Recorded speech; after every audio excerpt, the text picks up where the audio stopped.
Hai guys, assalamualaikum warahmatullahi wabarakatuh.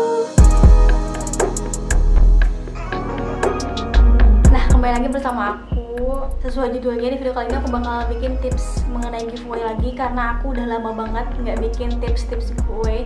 Terus kemarin juga banyak banget yang DM, "Kak, tolong jelasin dong, atau enggak bikinin videonya di YouTube. Apa aja sih ciri-ciri akun giveaway di Instagram kalau misalkan akun itu tuh akun penipu?" Karena di sini banyak banget yang minta sama request melalui DM ataupun komentar dari YouTube, jadi aku memutuskan buat cari-cari info. Abis itu aku kumpulin, terus aku buat di dalam satu video ini lengkap. Jadi pokoknya buat kalian semua, kalau misalkan kalian belum subscribe, jangan lupa di subscribe dulu di sebelah sini.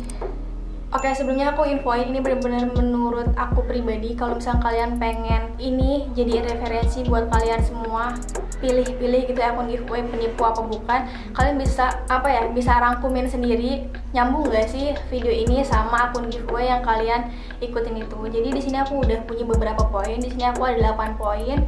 Pokoknya buat kalian semua wajib tonton dari awal sampai akhir, karena menurut aku ini poin-poin yang penting banget yang kalian harus ingat dan harus pahami. Oke, jadi di sini poin yang pertama itu, biasanya kalau misalnya akun giveaway yang khusus akun giveaway itu followersnya itu di atas 50.000 followers. Jadi kalau misalkan di bawah 50.000 followers itu tuh menurut aku masih kayak tanda tanya gitu. Kalian catat dulu ini, nanti aku bakalan jelasin poin-poin berikutnya yang lebih detail lagi. Oke, sekarang kita lanjut ke poin yang kedua. Di sini biasanya kalau misalkan akun YouTube gitu ya, kalau misalkan yang ada di giveaway itu, setahu aku sih minimal subscribernya itu di atas 10.000. Kayak teman-teman aku juga, mereka kalau misalkan udah 10.000 subscriber baru ngadain giveaway. Kalau misalkan di bawah 10.000 subscriber tuh kayak masih tanda tanya gitu, mereka tuh udah dimonetisasi atau belum. Karena kebanyakan kalau misalkan di bawah 10.000 subscriber itu tuh peminatnya tuh sedikit. Jadi biasanya sih di atas 10.000 subscriber. Jadi kalau misalkan kalian pengen ikutan giveaway di YouTube, kalian cari subscribernya itu yang ngadain giveaway-nya itu minimal 10.000 subscriber. Oke, di sini kenapa aku bilang minimal 10.000 subscriber, karena aku pribadi awal ngadain giveaway itu di angka 10.000 subscriber juga. Terus kebanyakan juga teman-teman aku itu ngadain giveaway-nya itu di angka 10 subscriber pertama mereka. Jadi kalau misalkan menurut aku, kalau misalkan kalian pengen ikutan giveaway yang ada di YouTube, kalian cari subscribernya itu yang di atas 10.000, jangan yang di bawah 10.000. Oke, di sini aku bakal jelasin secara detailnya kenapa sih kok poin pertama sama poin kedua itu ada minimal follower sama minimal subscriber. Jadi di sini gini aja nih sekarang. Misalkan kayak giveaway-nya itu memerlukan sponsor. Jadi sponsor itu kayak orang yang nyuntik dana buat ngadain giveaway barang gitu. Jadi salah satu persyaratannya itu kalian wajib follow atau enggak wajib subscribe channel mereka. Nah, otomatis si sponsor itu tuh bayar buat udunan kalau misalkan nanti ngadain giveaway itu buat beli hadiah giveaway-nya kayak gitu. Yang pertama, sponsor itu juga kan pengen untung kan. Yang pertama followersnya naik atau enggak subscribernya naik. Kalau misalkan nggak pakai sponsor, itu tuh biasanya channel gede. Jadi kalau misalkan yang pakai sponsor itu pasti sponsor juga mikirnya nyari followersnya tuh yang di atas 50.000 atau enggak subscribe-nya 10.000 kayak gitu sih menurut aku.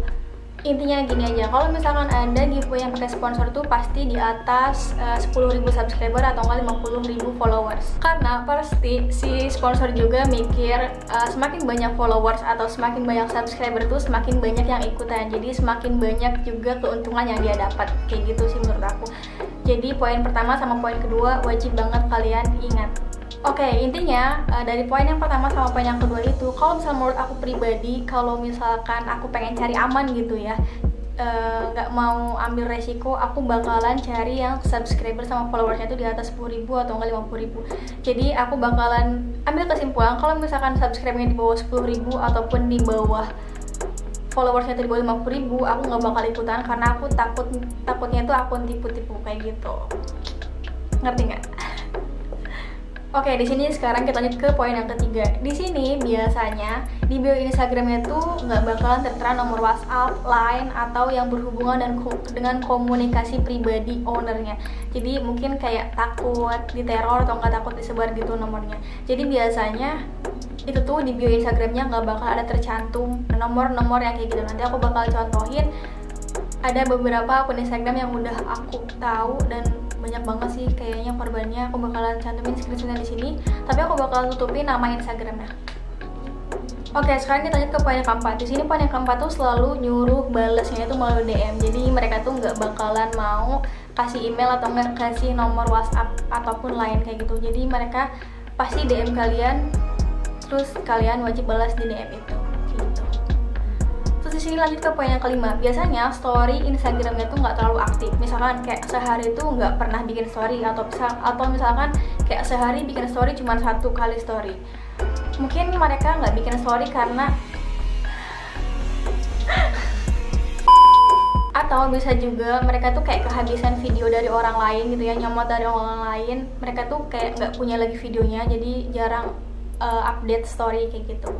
Terus yang keenam, kalian wajib banget cek ataupun teliti dalam hal poin yang ini. Ini tuh banyak banget yang mengatasnamakan brand atau artis tertentu. Jadi misalkan kayak gini, kemarin ada yang DM, "Kak, aku menang giveaway dari akun ini." Jadi akun itu tuh mengatasnamakan PS Store. Setahu aku kalau misalkan PS Store tuh ngadain giveaway pasti di akun PS Store-nya. Jadi nggak pernah kayak bikin akun Instagram yang khusus buat pemenang giveaway. Itu tuh kayak followersnya cuma 3 ribuan.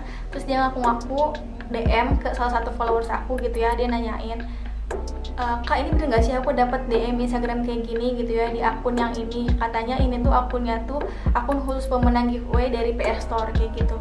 Kalian wajib banget hati-hati. Pokoknya kalau misalnya menurut aku, kalian cek aja akun yang gede-gede, jangan cek akun yang di bawah 5.000 atau nggak di bawah 10.000 kayak gitu sih. Nah, terus di sini ya aku curiganya tuh karena PS Store udah terkenal banget kan. Yang punyanya tuh siapa namanya?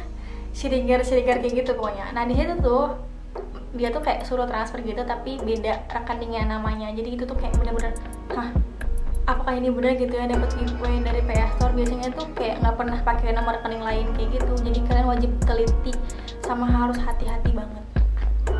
Oke, sekarang kita lanjut ke poin yang ke-7. Di sini biasanya kalau misalkan kalian menang tuh kayak selalu disuruh bayar ongkir dengan alasan kayak ongkir plus pajak gitu di antara 50.000 sampai dengan 100.000.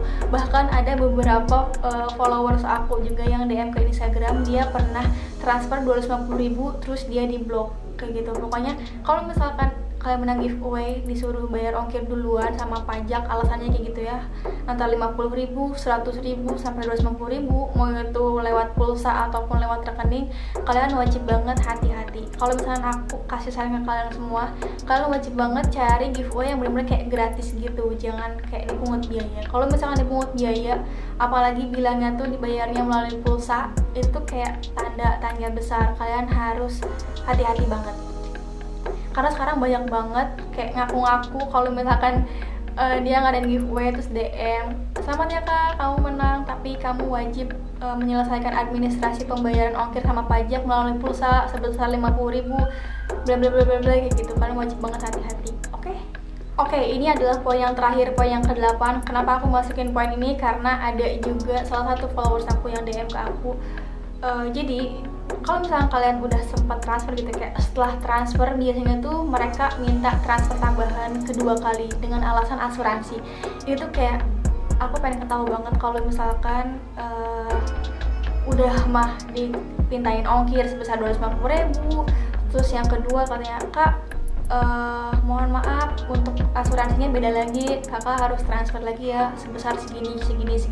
Itu tuh udah pasti banget kalau itu tuh penipuan. Jadi buat kalian, aku saranin sekali lagi, aku saranin kalian wajib banget cari giveaway yang benar-benar gratisan. Banyak banget akun giveaway yang gratisan tanpa dipungut biaya di Instagram ataupun di YouTube. Kalian harus pinter-pinter carinya.